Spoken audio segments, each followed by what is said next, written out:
서대문 공동체 라디오 어텐션 나우 인피니티 BGM 시작합니다. 진행자 이창민입니다. 새해 첫 방송이네요.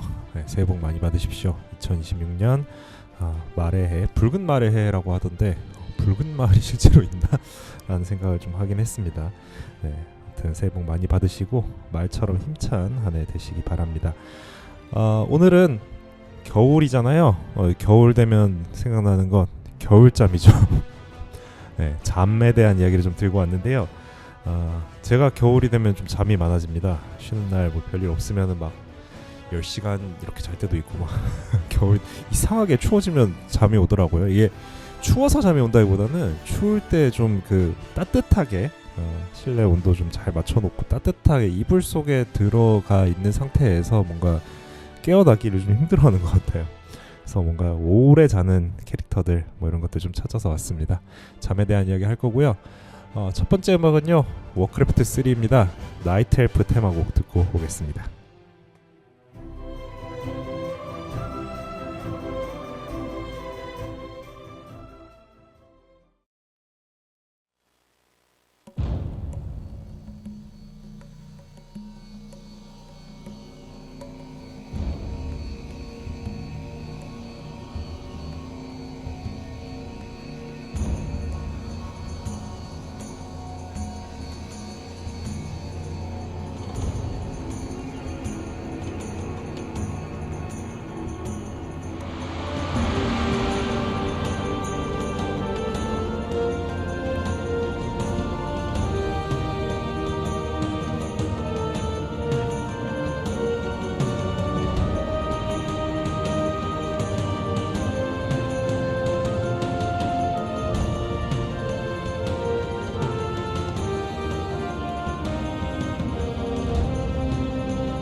네, 워크래프트 3 나이트 엘프 테마곡을 듣고 왔습니다.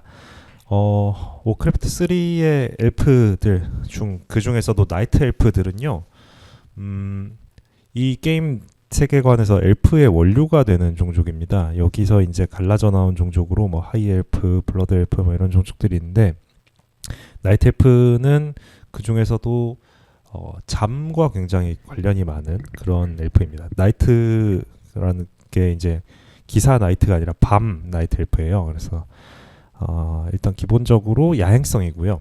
야행성이고 이 나이트 엘프 종족의 남자들은 꽤 오랜 시간 동안 거의 10,000년 가까운 시간 동안 남자들은 계속 잠에 들어 있는 그런 상태에 있었습니다. 이들이 살고 있는 행성이 이제 아제로스라는 행성인데 이 행성의 어떤 자연의 번성, 자연의 힘의 원천이 되는 그 에메랄드 드림이라는 이 세계가 있어요. 이 공간을 가꾸기 위해서 푸른 용인 녹색 용인 이세라와 함께 이 나이트 엘프의 남성들이 고의로 일부러 기나긴 동면을 취합니다. 동면을 취하면서 이 에메랄드 드림을 가꾸는 일을 하고 이렇게 오래 잘 수 있는 이유는 이 나이트 엘프들이 기본적으로 텔드라실이라는 세계수 커다란 나무에서 에너지를 받아서 영원한 수명을 가진 존재들이기 때문에 이렇게 오랫동안 잘 수 있는 거예요. 그래가지고 남자들은 자고 있고 남자들은 자고 있고 그러다 보니까 거의 10,000년, 이게 세월이 거의 10,000년 가까이 되다 보니까 정말 특별한 일이 없으면 이제 남자들은 그냥 자는 상태인 거예요. 계속 나이트 엘프 드루이드 남성들은 다 자고 있고 그러다 보니까 그 나이트 엘프의 사회는 오랫동안 모계 사회, 여성 중심의 사회로 굴러왔습니다. 사실 수명이 무한하니까 뭐 아이들 많이 낳을 필요도 없고요. 뭐 인구를 막 계속 늘려야 되는 것도 아니고 뭐 진짜 막 특별한 사고나 뭐 전쟁이나 이런 게 없으면 누가 죽지도 않고 이러니까 그래서 여자들끼리 특히나 여성 사제들이 이렇게 중심이 돼가지고 오랫동안 이 종족을 꾸려왔는데 이 워크래프트 3 시점에서 이제 10,000년 동안 이어져 오던 잠을 이제 끝내야 하는 사건들이 벌어집니다. 이런저런 사건들이 벌어지면서 나이트 엘프 종족 전체의 힘이 좀 필요한 일이 생겼고 그래서 이제 이 자고 있는 드루이드들을 깨우는 게 남자 드루이드들을 깨우는 게 또 게임 내에서 미션으로 등장하기도 해요. 자고 있는데 가서 얘네들이 악몽에 물들기 전에 악몽에 물들어서 타락하기 전에 우리가 먼저 가서 깨워야 된다. 뭐 이런 미션이 등장하기도 하고 실제로 이렇게 악몽에 물들거나 아니면 잠에서 깨어나지 못하는 이런 현상들이 일어나는 것도 워크래프트 3에 이어서 후속작인 월드 오브 워크래프트에서까지 확인을 할 수 있기도 합니다. 10,000년 동안 자는 잠, 이거는 겨울잠도 아니고 겨울잠이라기에는 이제 사계절을 넘어선 굉장히 긴 잠인데, 근데 잠을 자면서 그냥 이렇게 뭐 아무것도 안 하고 있는 게 아니라 사실은 잠을 자면서 굉장히 중요한 역할들을 하고 있는 그런 상태라는 거. 사실 자고 있지만 자고 있는 게 아닌 그런 상태인 게 아닐까. 10,000년 동안 잠을 자면서 그냥 이렇게 의식 없이 지내는 게 아니라 에메랄드 드림이라는 곳에 사실상 들어가서 거기서 뭔가 자연을 가꾸고 이런 일들을 하고 있는 거여서 저런 잠을 자고 나면 깨어날까? 10,000년이나 잤지만 과연 저렇게 자고 일어났을 때 깨어날까? 이런 게 좀 또 궁금해지기도 했었습니다. 네, 그래서 나이트 엘프 테마고 오랜 제가 아는 한 아마 가장 오래 자는 캐릭터들이 아닐까 싶은데요. 10,000년. 일단은 긴 잠으로 이제 시작을 해봤고요. 다음으로는 조금 반대로 짧지만 임팩트 있는 그런 잠에 대해서 다룬 영화가 있습니다. 인셉션이죠. 영화 인셉션의 테마곡 한스 짐머가 작곡한 타임이라는 곡을 듣고 와보시죠.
네, 영화 인셉션의 타임이라는 곡을 듣고 왔습니다.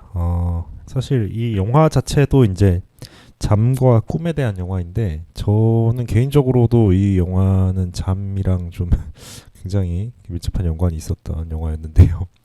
왜 그랬냐면 제가 이 영화를 어, 예전에 이제 동아리 봉사단체 활동할 때 같이 활동하던 친구들이랑 같이 봤었거든요. 네 명이서 같이 봤는데 전날 뭐 때문이었는지 기억이 안 나는데 전날 밤을 새고 밤을 새고 그날 뭐 행사를 하나 치르고 그래서 거의 의식이 나갈 것 같은 상태에서 갑자기 뒤풀이를 하다가 영화 보러 가자 이래가지고 그래 일단 가자라고 약간 이제 정상적인 판단이 안 되는 상태였던 거죠. 내가 영화를 보러 가는 것이 굉장히 무의미한 짓이라는 것을 판단하지 못한 상태로 일단 잠을 못 잔 상태에서 카페인이 굉장히 많이 들어가 있었고 카페인빨로 버틸 수 있을 것이다라고 생각을 하고 완벽한 오판을 하고 영화를 보러 들어가서 그때 이제 관악에 저기 서울대 앞에 있는 극장이었는데 보러 들어가서 생각보다 오래 버텼습니다. 한 30분 버텼나? 보다가 결국은 자다 깨다를 반복하면서 굉장히 혼란스러운 상태로 영화를 봤어요. 그래서 인셉션을 재밌는 영화를 극장에서 그렇게 한번 허비를 하고 나중에 다시 봤죠. 예. 그래서 저 개인적으로도 잠과 아주 밀접한 연관이 있었던 영화였는데 예, 거의 안 그래도 영화 자체도 좀 굉장히 복잡하잖아요. 꿈과 현실이 계속 교차되고 설정에 대해서 이해해야 되는 부분과 심지어는 이해를 넘어서 그냥 좀 받아들여야 되는 부분도 좀 있고 그래서 이게 천천히 따라가면서 생각을 좀 하면서 봐야 되는 영화인데 이게 그런 심지어 영화가 설정만 복잡한 게 아니라 화면도 굉장히 복잡합니다. 보고 있으면은 꿈속을 돌아다니다 보니까 배경도 계속 좀 바뀌는 편이고 그래서 굉장히 혼란한 영화인데 아무튼 혼란한 영화를 혼란한 전신 상태로 자다 깨다 하면서 보다 보니까 보고 나오는 길에 머리가 진짜 복잡하더라고요. 아무튼 간에 나중에 다시 보면서 좀 정리를 다시 하긴 했는데 그런 일이 있었습니다. 그래서 저 개인적으로는 잠 하면 떠오르는 영화. 예. 재밌는 걸 나중에 따로 그냥 극장에서 볼 걸. 예. 아무튼 그래서 극장에서 봤지만 못 봤다. 결국은 나중에 저희 딴 데서 유튜브였나 어디서 사서 다시 봤다라는 것을 말씀을 드리고요. 작품 자체가 꿈에 대한 영화죠. 다른 사람의 꿈에 약물과 기계장치를 통해서 다른 사람의 꿈에 접속할 수 있게 되고 이 접속을 어떤 상업적으로 이용하는 집단이 생겨나고 그런 와중에 이제 상업적인 동기 강력한 동기를 가진 우리 레오나르도 디카프리오가 다른 사람의 꿈에 침입을 해서 그 사람의 무의식 속에 어떤 생각 하나를 남겨두고 오는 미션을 받게 되고 이 미션을 수행하는 과정을 그린 영화입니다. 꿈 속으로 들어갈 뿐만이 아니라 들어간 꿈 속에서 다시 또 장치를 설치를 해가지고 꿈속의 꿈을 만들어낼 수 있는 그렇게 꿈속의 꿈으로도 들어가고 또 꿈속의 꿈속으로도 들어가고 이걸 반복하다 보면 현실과 너무 멀리 떨어진 너무 많이 괴리된 공간 림보라는 공간으로 이렇게 들어가게 되어서 자칫하면 거기서 빠져나올 수 없게 되는 좀 무서운 설정도 있었고요. 영화상에서 이제 꿈 속에서는 뇌 활동이 빨라져서 시간이 천천히 간다.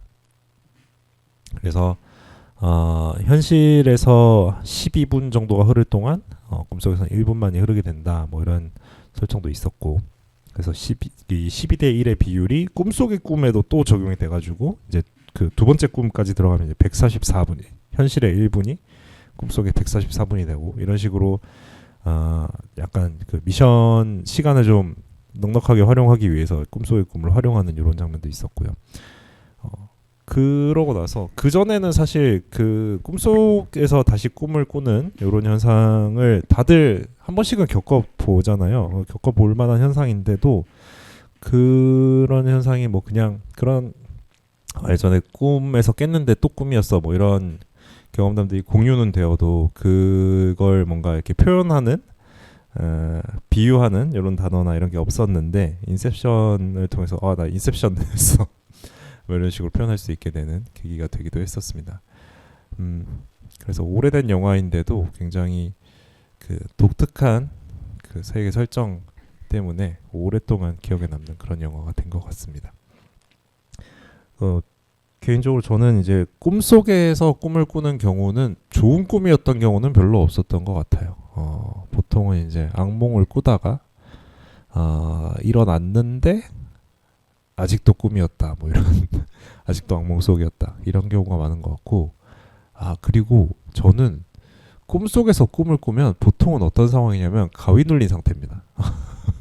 그래서 가위 눌려가지고 잘 안 움직여지다가 드디어 풀렸네 이제 움직인다 했는데 다시 꿈인 거예요. 그래가지고 움직이는 줄 알았는데 움직이는 느낌만 나고 실제로는 안 움직여지는 상태. 뭐야 깬 줄 알았는데 아니었어. 이거.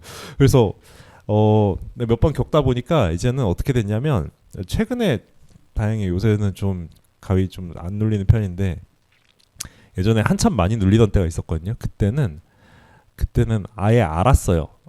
그 가위 딱 눌리고 깨는 느낌이 딱 들면 이거 가짜로 깼구나.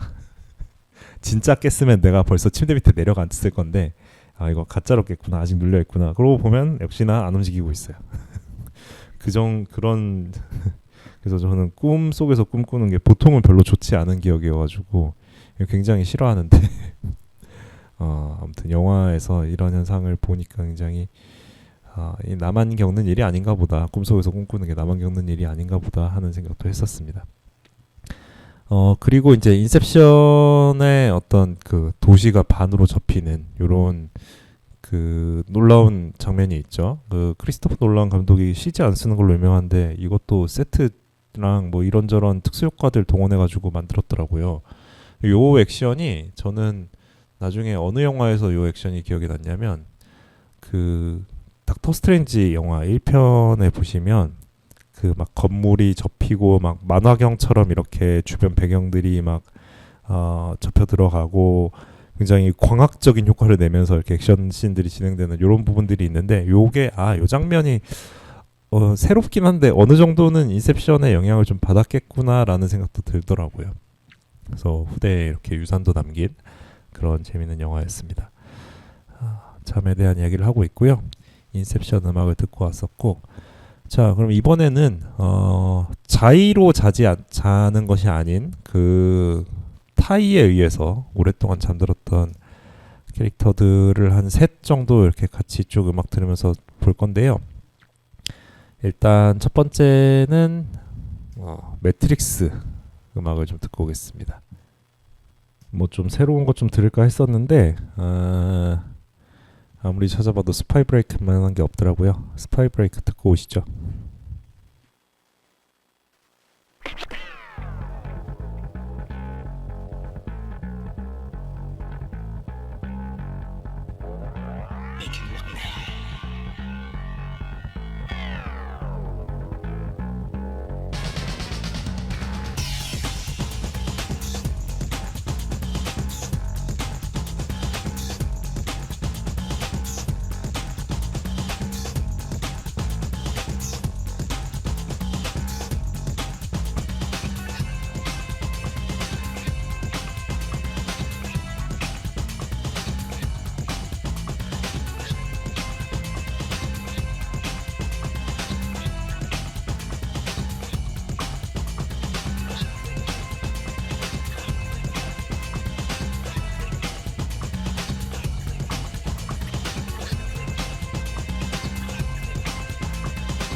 네, 오쇼스키 자매. 이제는 자매가 되었죠. 오쇼스키 자매 형제 시절에 만들었던 세계 명작 매트릭스의 스파이 브레이크 듣고 왔고요. 아마도 매트릭스 하면 가장 먼저 떠오르는 음악인 것 같습니다. 매트릭스에서는 인간들이 거의 대부분이 자고 있습니다. 평생을 잠에 빠져서 살아갑니다. 매트릭스라는 인공지능 기계들이 이제 인간을 거의 섬멸하는 데 성공을 했고, 반란을 일으켜서 섬멸하는 데 성공을 했고, 남아있는 인간들이 훌륭한 에너지원이라는 것을 알게 되면서 인간을 배터리로 쓰기 위해서 거의 그 양수 안에 태아가 있는 것처럼 이렇게 그 캡슐 안에 사람을 어떤 액체 안에 이렇게 재워놓고 인간들이 발산하는 에너지를 자기들의 에너지원으로 사용을 합니다. 사용을 하는데, 그냥 재워놓는 게 아니라 이 인간들의 어떤 뇌 활동이나 이런 것들을 멈추지 않게 계속해서 인간들에게 어떤 꿈을 주입을 해줘요. 그래서 이 매트릭스 영화의 주인공 네오가 처음 등장할 때 보면은 그 영화가 이 영화 2000년 영화였나요? 2001년 영화였나요? 그 무렵에 그냥 평범한 일상을 살고 있는 것처럼 나와요. 근데 사실은 그 일상이 진짜 현실이 아니라 외부에서 주입하는 것이었다. 매트릭스가 주입해주는 환상이었다. 꿈이었다. 뭐 이런 설정인 거죠. 그래서 매트릭스 영화가 굉장히 많은 것을 남겼는데, 그때 영화 처음 나왔을 당시에 유행했던 거는 그 총알 피하는 액션, 뒤로 이렇게 림보 하듯이 또 림보네. 림보 하듯이 총알 피하는 액션 씬을 너도 나도 열심히 따라하다가 뒤로 넘어져서 뒤통수 받고 머리 홍나고 뭐 병원 가고 뇌진탕 오고 뭐 이런 일들이 많았던 것 같은데, 막 TV 뭐 개그 프로그램 이런 데서 패러디도 굉장히 많이 했고, 매트릭스 패러디 하면 거의 다 이 장면이었죠. 검은색 롱코트 입고 나와가지고 이렇게 뒤로 총을 피하다가, 주로 이제 개그 프로그램에서는 다 못 피하고 총을 맞는 뭐 이런 장면들이 패러디에서 나왔고, 또 어린애들은 멋있는 장면이니까 또 열심히 따라하다가 아까 말한 대로 넘어지고 이런 일들도 많았고, 뭐 이런 것도 남겼고요. 당시에는 그런 게 남았었고, 이제 아직까지 남아 있는 거는 관용어구가 하나 남았죠. 빨간 약을 먹다라는 표현이 관용어구가 하나 남았습니다. 빨간 약을 먹다. 영화에서 이제 그 누구죠? 우리 닉퓨리가 아닌데 모피어스. 죄송합니다. 나 이제 이 형 나오면 다 그냥 닉퓨리인 것 같아. 아무튼 모피어스가 네오에게 약을 2개를 건넵니다. 빨간 약, 파란 약을 이렇게 건네는데요. 그래서 이제 빨간 약을 먹게 되면 너는 진실을 알게 될 것이고, 파란 약을 먹으면 계속해서 지금과 같은 삶을 살게 될 것이다. 네오가 잘못된 선택을 합니다. 빨간 약을 먹죠. 네, 그리고 자기가 살던 것 세계가 모두 가짜라는 것을 알게 되고 잠에서 깨어납니다. 그렇게 해서 이제 한 줌 남은 인간 반군 그룹에 들어가게 되죠. 그래서 이제 이 빨간 약을 먹다라는 표현이 아직까지도 살아남아서 꽤 빈번하게 쓰여요. 빨간 약 먹었다, 뭐 빨간 약, 뭐 이런 표현.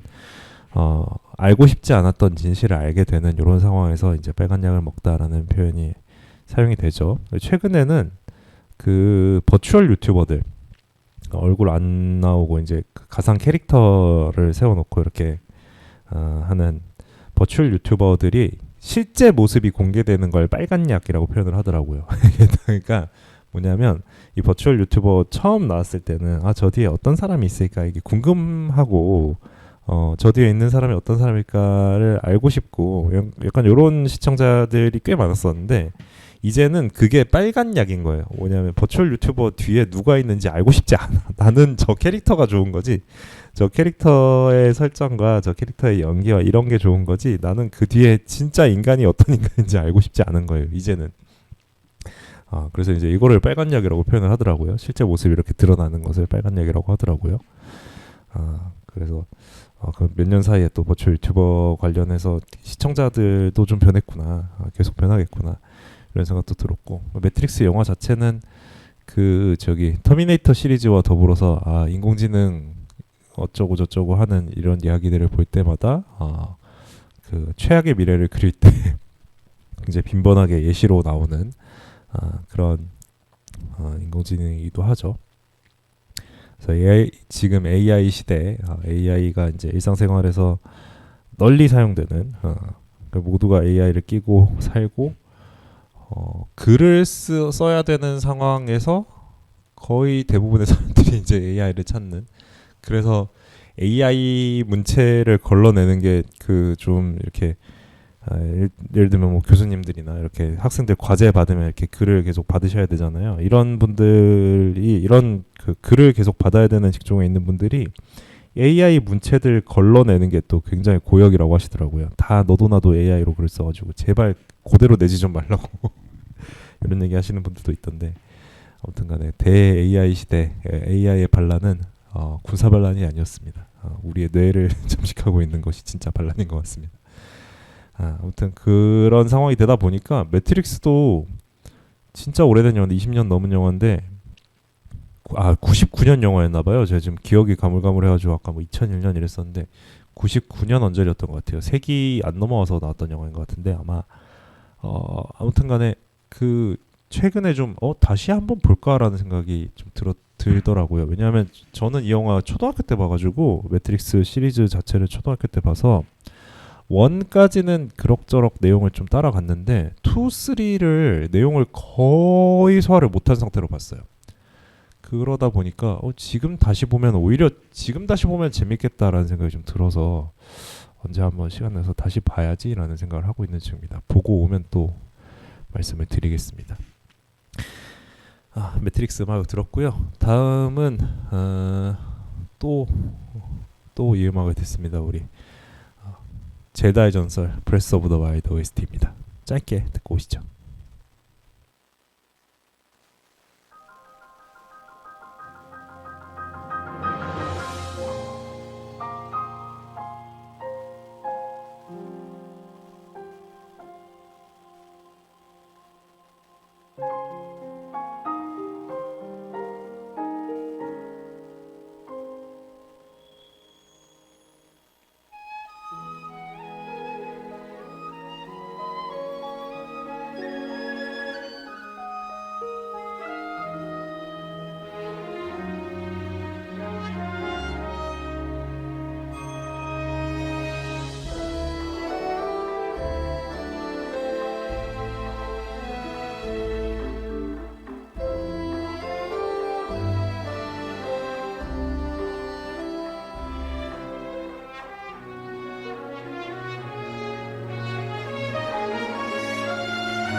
네, 젤다의 전설 브레스 오브 더 와일드, 흔히 야숨이라고 부르는 게임 자체에 대한 얘기는 예전에도 너무 많이 해서 조금 줄이고요. 주인공인 링크, 젤다의 전설이지만 주인공은 링크입니다. 이거 틀리면 굉장히 많은 젤다 팬들이 화를 내기 때문에 조심하셔야 되고, 젤다 팬들을 화나게 하고 싶으면 그래서 초록색 옷 입은 애가 젤다죠? 라고 하시면 무슨 뜻인지 몰라도 요 문장을 외워서 그대로 하시기만 하면 굉장히 분노하는 모습을 볼 수 있으니까 요 문장 하나 정도 외워놓으시면 좋겠고요. 일본 RPG 게임 좋아하시는 친구가 있다면 한 번쯤 사용해 보시면 좋을 것 같습니다. 아무튼 간에 야생의 숨결에서 주인공 링크가 100년 동안 잠들어 있었다는 설정으로 게임이 시작을 합니다.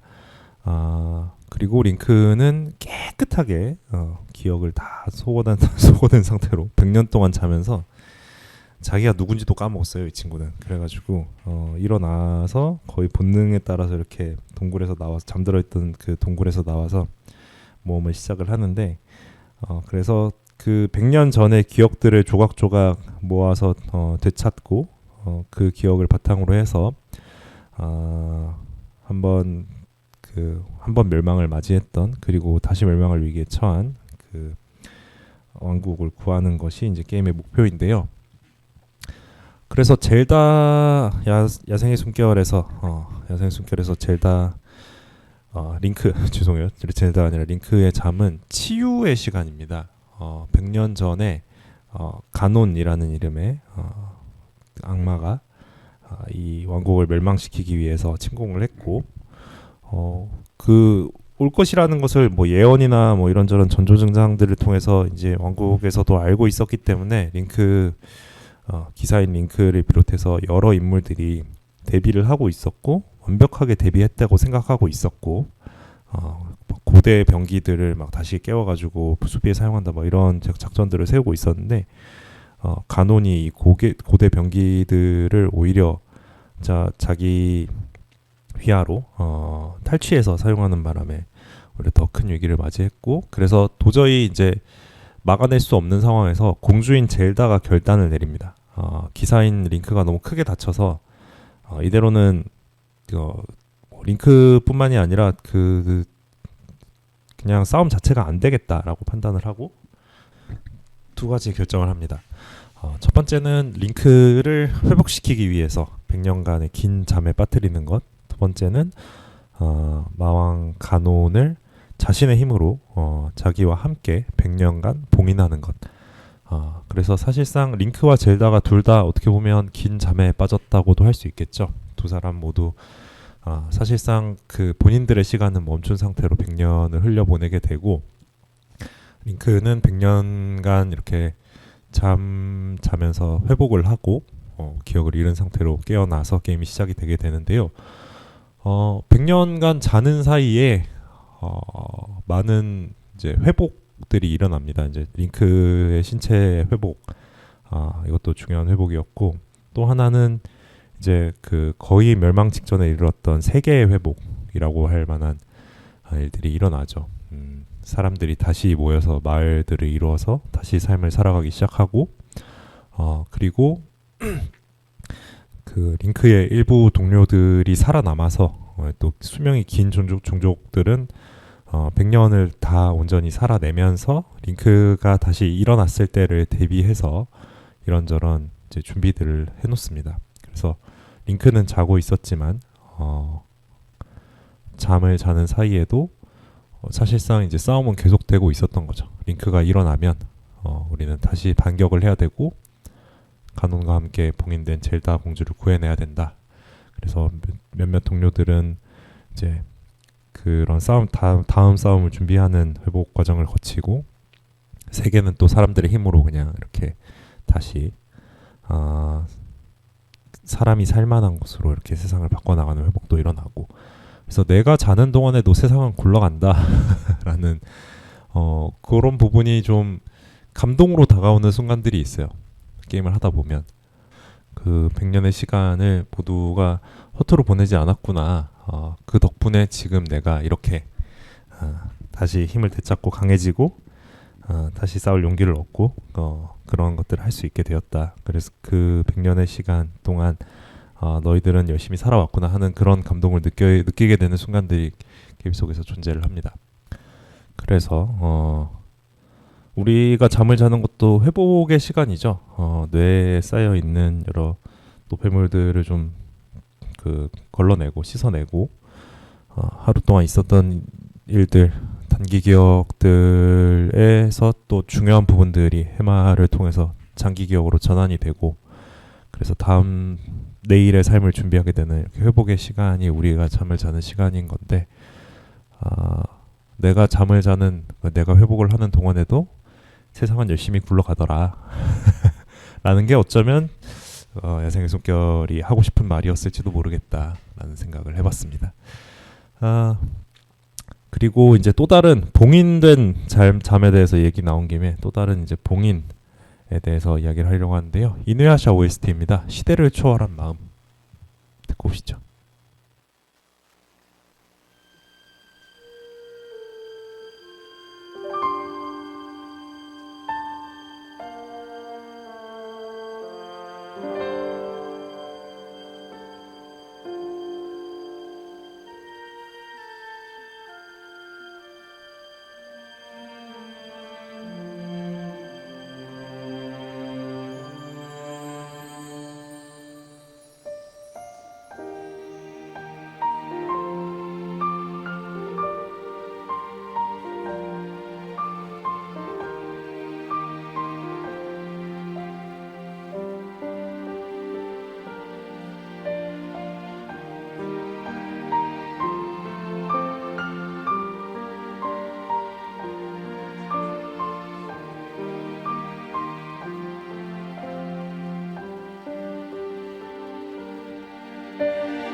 네, 시대를 초월한 마음 듣고 왔습니다. 이누야샤 음악 진짜 오랜만에 저도 되게 오랜만에 듣는데 이누야샤 주인공인 이누야샤가 50년간 이제 봉인되어서 잠에 빠져 있었죠. 또 다른 주인공인 한국 어판 가영이 원문은 키쿄우 키쿄 키쿄우가 아니라 저기 카고메 카고메가 처음 이누야샤를 봤을 때 마치 자는 듯이 이렇게 봉인되어 있는 모습을 봤었죠. 평안하게 잠들어 있는 듯한 표정으로 가슴에 세 발의 화살이 꽂힌 채 이렇게 나무에 봉인돼서 잠을 자고 있었는데 이 50년간의 잠은 이누야샤에게는 완전한 단절이었습니다. 완전한 단절. 그래서 일어났을 때 자기가 50년간 잠을 잤다는 사실을 전혀 인지하지 못했어요. 그래서 눈앞에 있는 카고메를 그 전생이었던 닮은 키쿄로 착각을 해서 공격하려 들기도 하고, 그리고 이제 50년 전에는 꼬맹이였던 카에데 할멈을 보고 그 꼬맹이가 지금 너라고? 완전히 할머니가 된 모습을 보고, 야 그때 그 꼬맹이가 너라고? 이런 얘기를 하기도 하죠. 이누야샤와 키쿄우는 이제 그 바뇨와 무녀였는데, 바뇨라는 건 이제 요괴와 인간 사이에서 태어난 그 서양 판타지로 치자면 뭐 하프오크 뭐 이런 정도의 존재겠죠. 둘이 이제 사랑하는 사이였습니다. 그래서 원래 바뇨였던 이누야샤는 사오네 구슬이라는 그 약간 마법적인 힘을 가진 이 유물을 통해서 완전한 요괴가 되는 것을 꿈꾸고, 그래서 완전한 요괴가 되고 싶어서 사원의 구슬을 가진 키kyou 금강을 공격했었는데, 이 둘이 사랑에 빠지게 되면서 이누야샤의 소원이 바뀌게 됩니다. 사원의 구슬을 써서 인간이 되겠다. 인간이 되어서 너랑 같이 늙어가고 싶다. 이렇게 소원이 바뀌게 됐는데, 그 모습을 자유자재로 바꿀 수 있는 나락이라는 요괴의 이간질에 걸려가지고 두 사람이 서로를 공격하게 됩니다. 서로를 증오하고 공격하게 되고, 금강은 이누야샤를 마지막 순간에 차마 죽이지 못하고 자기가 죽기 직전에 화살을 쏴서 이누야샤를 나무에 봉인을 하게 돼요. 봉인했다는 건 사실은 우리가 수많은 창작물에서 봐서 알지 않습니까? 봉인한다는 건 무엇을 위해서입니까? 무언가가 봉인되어 있다라는 건 뭘 의미합니까? 언젠가는 깨어난다는 거예요. 언젠가는 깨어난다. 뭐 무슨 뭐 설정에서는 마왕을 뭐 물리쳐야 되는데 도저히 죽일 방법은 없고 우리가 힘이 없어서 영원히 봉인하는 것을 선택했어. 뭐 이런 설정이 나오는 작품이라 해도 그 봉인은 작품 내에서 무엇을 위해 존재합니까? 깨어지기 위해서. 봉인은 언젠가는 깨진다. 중요한 법칙이죠. 굉장히 중요한 법칙이죠. 그런 의미에서 봤을 때 금강은 이누야샤를 자기가 공격당해서 죽는 이누야샤에게 공격당해서 죽어가고 있는 와중에도 이누야샤를 죽이고 싶지 않았고 언젠가는 깨어날 수 있는 상태를 만들어주고 싶었던 거죠. 그래서 오래오래 잠이 들었던 이누야샤가 깨어나면서 이제 깨어나면서 본격적으로 이야기가 시작이 되는데 이렇게 완전히 시간이 단절된 깊은 잠, 본인이 잤다는 것조차도 기억하지 못하는 깊은 잠을 잔 캐릭터가 이후에 또 하나 있었죠. 저기 마블의 캡틴 아메리카라고. 둘 다 한 수십 년 단위로 잤어요. 캡틴이 1945년에 잠들어서 대충 한 2010년대 정도에 깨어났으니까 한 60년 좀 넘게 잤죠. 이누야샤는 50년 정도를 잤고. 근데 두 사람이 마주치게 되는 현실이 완전히 다른 것도 좀 흥미로운 포인트입니다. 그러니까 그 이누야샤의 배경은 일본 전국 시대거든요. 중세쯤 되죠.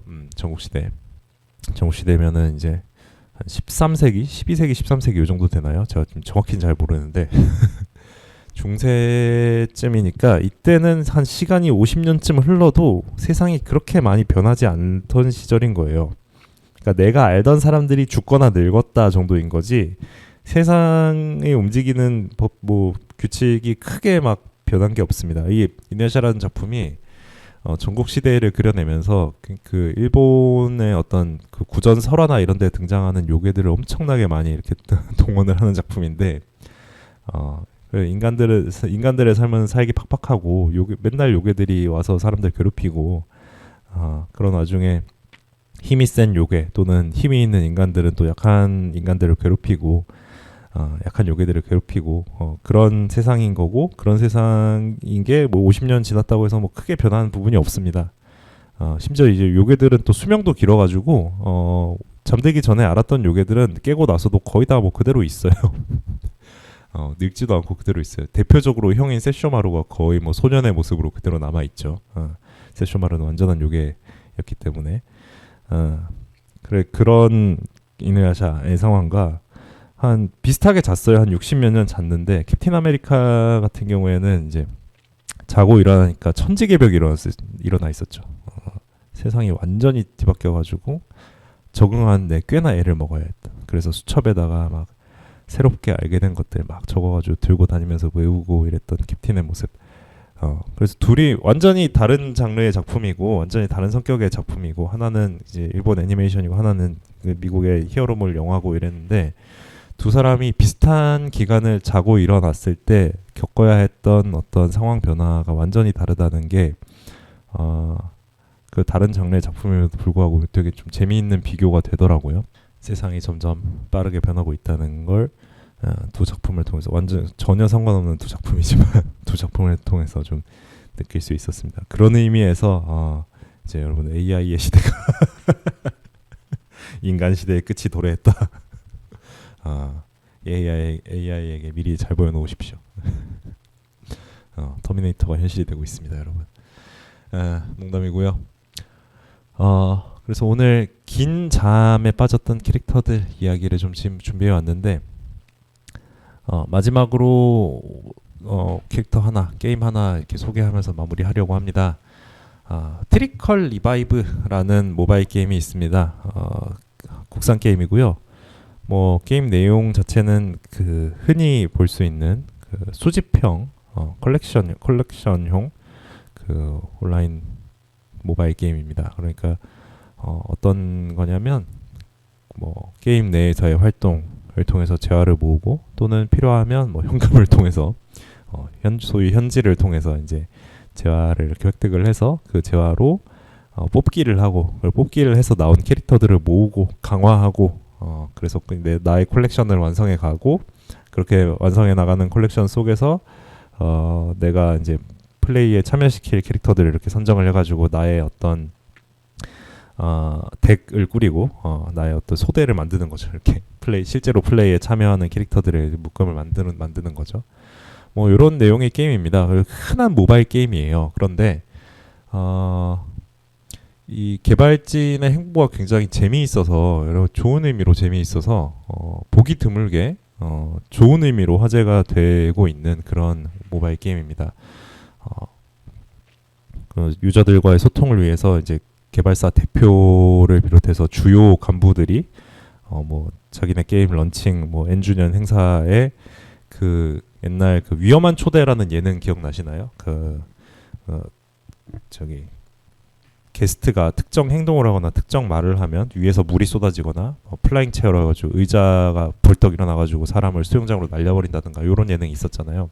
그 컨셉으로 유저와의 간담회를 진행을 하기도 하고 게임 내에서 뭐 자기들 게임에서 있었던 사건 사고나 흑역사 같은 것들을 막 패러디 해가지고 재밌는 장면들을 만들어내기도 하고 그리고 사실은 이런 그 컬렉션형 게임들의 핵심은 개발의 핵심은 슬프게도 보통은 어떻게 하면 사람들이 돈을 많이 쓰게 할까가 핵심인 경우가 많은데 이 게임은 물론 그런 과금 요소도 있습니다만 스토리 모드에 굉장히 많이 공을 들여서 여러 등장 인물과 캐릭터들의 소소한 이야기들, 재미있는 이야기들, 귀여운 캐릭터들의 재미있는 이야기들을 많이 감상할 수 있다는 것도 또 게임의 특이한 특장점이고요.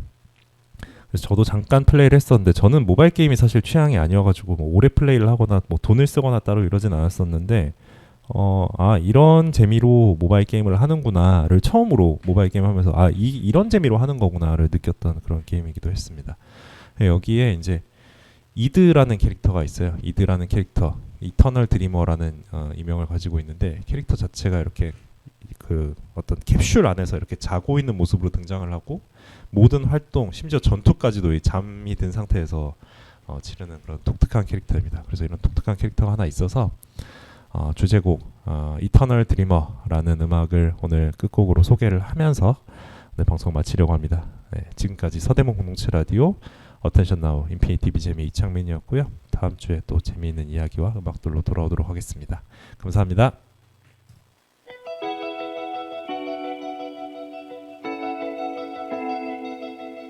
하염없이 날 잠에 취해 있던 날들 추억 속에서 항상 별을 세곤 했었죠. 잠에서 깨면 다시 볼 수 없는 것들 그런 것도 모른 채 정을 주곤 했었죠.